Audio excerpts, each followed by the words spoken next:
para que nós tenhamos uma base sólida em rede de computadores, é importante entendermos o seguinte, que para você ter uma rede de computador, você precisa ter uma certa organização. Por exemplo, quando você liga para um serviço de suporte, imagine, por exemplo, que a sua internet tem algum tipo de problema, né? Ou seja lá qual seja o seu provedor de acesso. Você liga para o telemarketing e o que eles mandam você fazer? Primeira coisa, ligue e desligue o modem da tomada. Você às vezes fica um pouco incrédulo em relação a isso, né? Mas você vai lá, liga e desliga. Depois eles mandam, faz uma configuração específica no seu computador para fazer os testes. Ou então depois, vou passar para um outro setor porque eu não consegui resolver o seu problema. E assim sucessivamente. Isso é um trabalho até um pouco tortuoso, dependendo do telemarketing que você esteja. Muita gente não gosta, tem gente que gosta, tem gente que acha necessário, melhor dizendo. E, enfim, então vejam aí que é necessário uma certa organização, uma certa padronização em níveis para que você resolva os seus problemas. Então, é para isso que existe o modelo OSI, que é um modelo também chamado de Open System Interconnection. Esse modelo ele foi criado em 1984 para permitir que diferentes tipos de redes possam ser conectadas, ou seja, é um padrão para unificar todas as redes de computadores. Perfeito?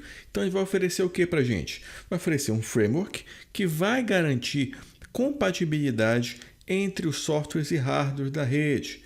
E ele é baseado em 7 camadas que vai descrever cada função da rede. Pensa comigo, se você tem lá o telemarketing, primeira coisa que ele mandou fazer foi um passo a passo ali para você ligar e desligar o equipamento. Isso é um nível. Depois você tem outro nível, que é fazer algum tipo de configuração, endereço MAC ou algo do tipo. Depois ele passou para um suporte de outro nível, mais complexo, diferente. E assim sucessivamente. Ou seja, é preciso ter uma padronização, é preciso você especificar camadas para que você entenda efetivamente como funciona um respectivo sistema. A mesma coisa, por exemplo, é lá com o nosso exemplo anterior, onde nós temos aqui, de novo, o presidente do Brasil e o presidente da Alemanha. Eu falei que eles têm assuntos em comum. Eu sei que eles realmente vão ter assuntos estratégicos relacionados a cada país. Então, eles vão entender, eles têm o protocolo para fazer esse entendimento. Perfeito? Agora, imagina que o presidente do Brasil aqui ele só fala português, E o presidente da Alemanha, vamos supor que ele só fale alemão. Então, o que a gente vai precisar aqui para que esse protocolo entre o presidente do Brasil e o presidente da Alemanha funcione? Ele precisa traduzir de português para a língua alemã. Então, o que a gente faz? Nós criamos aqui, por exemplo, uma outra função, a função de tradutor. Perfeito? Tradutor aqui, outro tradutor aqui. Então, ele vai traduzir do alemão para a língua inglesa. E aqui, da língua portuguesa para a língua inglesa, que é a linguagem universal.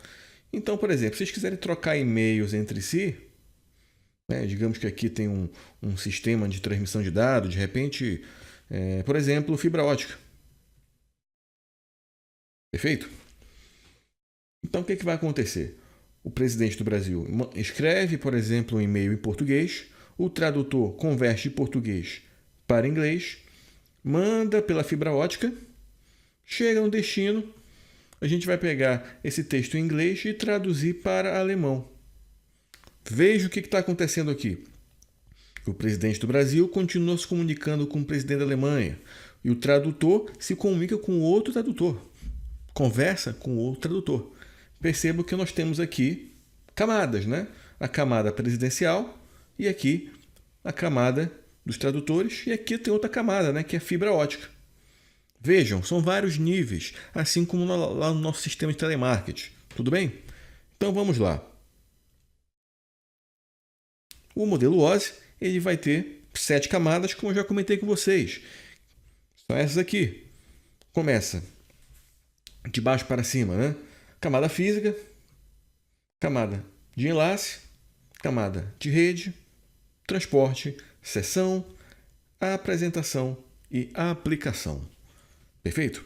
Esse é o seu primeiro contato com essas camadas, então não se preocupe em decorar isso agora. Isso vai entrando no seu sangue gradativamente. Então, como é que funciona?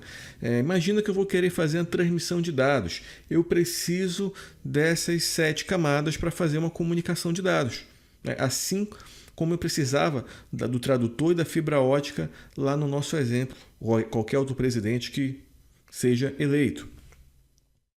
Veja, para fazer a transmissão de dados aqui, começo na camada de aplicação, apresentação, sessão, e cada uma vai agregando os seus protocolos. Perfeito? Camada de transporte, camada de rede, camada de enlace, que aqui está representado como data, né, em inglês, e camada física. Física pode ser, né, você pode deduzir que é fibra ótica ou qualquer sistema físico. Rede sem fio, por exemplo, como Wi-Fi. Né, tudo isso pode ser conceituado como um sistema físico. Em outras palavras, né, para fazer a comunicação de dados, cada camada aqui tem que se comunicar uma com a outra. Ou seja, é preciso uma certa organização para que essas camadas funcionem com sucesso. Então, por exemplo, vejam de novo aqui.